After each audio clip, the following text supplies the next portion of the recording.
नमस्ते and welcome back to my channel guys. और आज वीडियो देखो अभी रात में बना रहा हूँ। अभी आप टाइम देख सकते हो भाई 10:25 और काफ़ी रात हो रही है। और ये इस टॉपिक के ऊपर वीडियो बनाना काफ़ी ज़्यादा मेरे लिए इंपॉर्टेंट था, क्योंकि अभी गर्मी का टाइम है और सारे लोग गाड़ी की एसी चलाते हैं और गाड़ी की एसी के ऊपर ही ये मैं वीडियो बना रहा हूँ। तो इस वीडियो में मैं देखिए एसी के ऊपर जो लोगों का मिसकंसेप्शन है या फिर मिथ है, वो उस चीज़ के ऊपर मैं डिस्कस करने जा रहा हूँ। कुछ एक पॉइंट्स मैंने बनाए हैं जो मतलब कि बहुत ही ज़्यादा नेसेसरी पॉइंट्स हैं, उनके ऊपर मैं डिस्कस करूंगा। तो वीडियो को आप लोग प्लीज़ लास्ट तक देखिएगा, काफ़ी ज़्यादा इन्फॉर्मेशनल वीडियो आप लोगों के लिए होने वाली है ये। और अगर आपने चैनल को अभी तक सब्सक्राइब नहीं किया तो प्लीज़ जाके चैनल को सब्सक्राइब कर लेना। सो गाइस, बात कर लेते हैं अपने पहले पॉइंट की। तो देखिए पहला पॉइंट है लोगों का मिसकंसेप्शन। अब मिसकंसेप्शन क्या है वो मैं आपको बता देता हूँ। बहुत से लोगों को मैंने देखा है कि वो ऐसा सोचते हैं कि हम गाड़ी की जो एयर कंडीशनिंग सिस्टम है उसे टर्न ऑफ कर देंगे और तब गाड़ी चलाएंगे तो हमें इफिशियंसी अच्छी मिलेगी, माइलेज अच्छी मिलेगी। ठीक है, मैं मानता हूँ माइलेज अच्छी मिलेगी, बट अगर आप इसे टेक्निकली या फिर लॉजिकली देखोगे तो ये ऐसा बिल्कुल भी नहीं होता। अब ऐसा इसलिए नहीं होता, उसका भी मैं आपको रीज़न दे रहा हूँ। क्योंकि जब आप अपनी एसी को टर्न ऑफ करोगे तो जाहिर सी बात है कि आपको विंडो ग्लास डाउन करना ही होगा। अब ऐसा तो होगा नहीं कि आप अपनी एयर कंडीशनिंग सिस्टम को टर्न ऑफ कर दोगे और विंडो ग्लास बिना डाउन किए ही गाड़ी चलाओगे, तो ऐसे में तो भाई आपको सफोकेशन होने लगेगी और आप गाड़ी ड्राइव नहीं कर पाओगे। अब देखिए आजकल जितनी भी गाड़ियां हैं उन गाड़ियों का डिज़ाइन कंपनी बेसिकली जो है वो एरोडायनेमिक डिज़ाइन ही प्रेफर करती हैं। डिज़ाइन चाहे जो भी रहे, बट उनका जो बेसिक डिज़ाइन रहता है वो एरोडायनेमिक डिज़ाइन रहता है।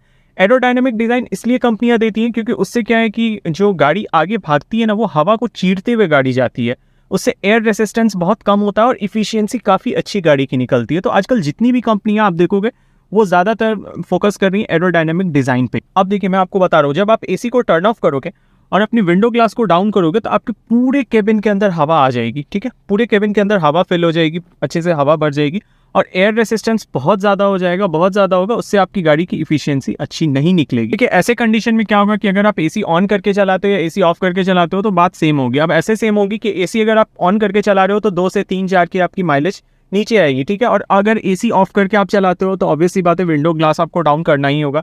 तो एयर रेसिस्टेंस गाड़ी के अंदर जैसे ही बनेगा वहाँ पे भी आपकी 3 से 4 की माइलेज ड्रॉप होगी। तो अगर आप देखो तो बात वही है, एसी ऑन करके चलाओ या एसी ऑफ करके चलाओ, बात सेम पड़ती है। तो ऐसा कुछ भी नहीं है कि एसी ऑफ करके अगर आप गाड़ी चलाओगे तो आपकी गाड़ी ज़्यादा माइलेज देगी, अच्छी इफिशियंसी देगी, ऐसा नहीं है। अब गाइस बात कर लेते हैं दूसरे पॉइंट की। तो देखिए दूसरा पॉइंट ये है कि बहुत से लोगों को मैंने देखा है कि सिर्फ मतलब कि एक ऑटोमेटिक क्लाइमेट कंट्रोल या ऑटोमेटिक एयर कंडीशनिंग सिस्टम के लिए बहुत ज़्यादा पैसे खर्च कर देते हैं। बहुत से लोगों को मतलब कि मैंने ऐसे देखा है कि मैनुअल एसी नहीं पसंद करते हैं, ऑटोमेटिक एसी पसंद करते हैं। बट देखिए ऑटोमेटिक एसी है, ऐसा कुछ रॉकेट साइंस नहीं है। ऐसा नहीं है कि ऑटोमेटिक एसी आप उसके ऊपर पैसे खर्च कर रहे हो तो बहुत ही अच्छी चीज़ है या फिर मैनुअल एसी ख़राब है, नहीं ऐसा नहीं है। दोनों ही एसी जो है वो एकदम सेम है, वर्किंग प्रिंसिपल दोनों का सेम है। बस देखिए ऑटोमेटिक एसी में मैं आपको बता रहा हूँ, ऑटोमेटिक एसी के पीछे का मिथ क्या है वो मैं आपको बता दे रहा हूँ। बहुत से लोग सोचते हैं कि ऑटोमेटिक एसी मतलब ये खुद पे खुद टेम्परेचर सेट करेगी, खुद सारा चीज़ करेगी, ऐसा नहीं है। देखिए आपको ऑन तो करना पड़ेगा खुद से ही। और इसमें यहाँ पे आप देखोगे तो एक देखोगे ऑटो बटन है। ठीक है, ये ऑटो बटन से क्या होता है मैं आपको बता दे रहा हूँ। आप जैसे ही ऑटो बटन जैसे ही प्रेस करोगे, वो सारी गाड़ी में ऑटो का बटन होता है जिसमें आपकी एयर कंडीशनिंग सिस्टम ऑटोमेटिक रहेगी, उसमें ऑटो का बटन रहता ही है। ऑटो का बटन आप जैसे ही प्रेस करोगे तो आपकी एयर कंडीशनिंग सिस्टम यानी आपकी जो कंप्रेसर है, ब्लोअर है, वो सब एक साथ ऑन हो जाएगा। और आपकी जो ब्लोअर है उसका स्पीड ऑटोमेटिक केबिन के अंदर की टेम्परेचर और आपकी गाड़ी के बाहर के टेम्परेचर के डिफरेंस के हिसाब से एडजस्ट होते रहेगा। मतलब कि केबिन का जो टेम्परेचर है वो एडजस्ट होते रहता है आपका ऑटोमेटिक एयर कंडीशनिंग सिस्टम में। अब देखिए ऐसा नहीं है कि कंप्रेसर का स्पीड जो है वो अप डाउन होता है, ऐसा बिल्कुल भी नहीं है। ये आप लोग बिल्कुल मत सोचना है कि ऑटोमेटिक एयर कंडीशनिंग सिस्टम गाड़ी में लगी होती है तो उसमें कंप्रेसर का स्पीड अप डाउन होता है या फिर टेम्परेचर अप डाउन होता है, ऐसा नहीं है। टेम्परेचर तो आपको खुद से ही मैनुअल सेट करना रहता है।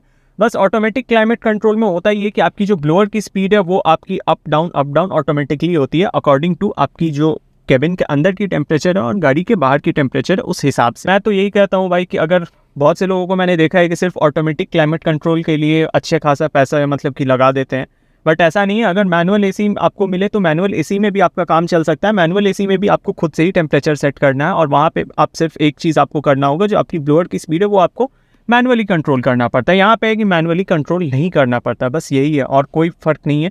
तो इसीलिए मैं कहूँगा कि कभी भी इस पीछे मत जाना कि भाई ऑटोमेटिक क्लाइमेट कंट्रोल है गाड़ी में तो मैं उस पर पूरे पैसे लगा देता हूँ, मैनुअल नहीं लेता हूँ, ऐसा नहीं। अगर मान लीजिए आपके बजट में है ऑटोमेटिक क्लाइमेट कंट्रोल एसी तो आप बजट में ले सकते हो, बट अगर बजट में नहीं है तो ये सोच के सिर्फ मत छोड़ देना गाड़ी की भाई ऑटोमेटिक एसी नहीं ले सकता हूँ, नहीं परचेज कर सकता हूँ, मैनुअल मुझे लेना नहीं, ऐसा नहीं है। दोनों का वर्किंग प्रिंसिपल सेम है, दोनों की इफिशियंसी सेम आएगी, दोनों की कूलिंग भी सेम रहती है। सो गाइज हम अपने तीसरे पॉइंट की ओर आ जाते हैं। और बहुत से लोगों को मैंने देखा है कि वो अपनी गाड़ी को जब स्टार्ट करते हैं, एयर कंडीशनिंग सिस्टम ऑन करते हैं, तो काफ़ी ज़्यादा अपनी गाड़ी को रेव करते हैं, बहुत ही ज़्यादा एक्सीलेटर देते हैं। अब एक बंदे से मैंने पूछा था कि भाई आपने ऐसा क्यों किया, तो उन्होंने मुझे जवाब दिया कि भाई ऐसा करने से एसी की जो कूलिंग है वो काफ़ी ज़्यादा फास्ट हो जाती है, मतलब कि काफ़ी क्विकली होती है। अब देखिए मैं आपको बता रहा हूँ ऐसा कुछ भी नहीं होता है। अगर आप टेक्निकली भी देखोगे ना, या आप खुद से भी सोच के देखना, ऐसा बिल्कुल भी नहीं होता है। अब ऐसा इसलिए नहीं होता है क्योंकि आपकी जो गाड़ी है उसके अंदर जो मतलब कि इंजन साइड में जो आपका कंप्रेसर लगा हुआ है उसका फिक्स स्पीड है। ऐसा नहीं है, उसकी जो पोटेंशियल है वो आप गाड़ी की अगर मान लो एक्सीलेटर दोगे या गाड़ी को रेव करोगे तो वो तो इंजन के साथ वी बेल्ट के थ्रू जुड़ा हुआ है।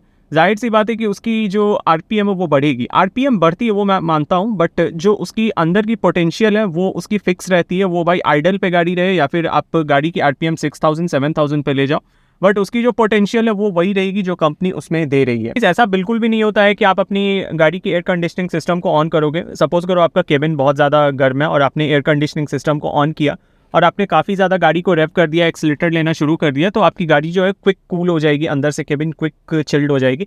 ऐसा बिल्कुल भी नहीं होता क्योंकि जो कंप्रेसर है, ठीक है आप रेव करोगे तो कंप्रेसर का आरपीएम उठेगा, बट उसके अंदर की जो पोटेंशियल है वो फिक्स होती है।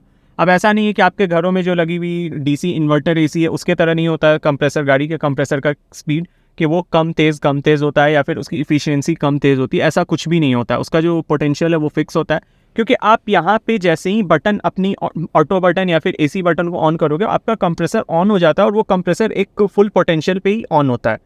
वो घरों के एसी की तरह नहीं है कि डीसी इन्वर्टर कंप्रेसर नहीं होता है कि वो कम तेज़ या फिर टेम्परेचर के हिसाब से ऑन ऑफ, ऐसा कुछ भी नहीं होता है। वो अपना फुल पोटेंशियल पे काम करता है। यहाँ पे सिर्फ आपकी ब्लोअर की स्पीड जो है वो अप एंड डाउन जाती है, और जो ब्लोअर है वो आपका डायरेक्ट अल्टरनेटर के ऊपर लोड देता है या बैटरी से कनेक्टेड होता है, तो वो आपकी बैटरी या अल्टरनेटर के ऊपर लोड आता है और इफिशियंसी से उसका कुछ भी लेना देना नहीं है, कंप्रेसर से उसका कुछ भी लेना देना नहीं है। सो गाइज आज की वीडियो को बस इतना ही रखते हैं, और भी बहुत सारे पॉइंट्स थे जो मैं आप लोगों के साथ डिस्कस करना चाह रहा था, बट वीडियो काफ़ी ज़्यादा लंबी हो जाएगी।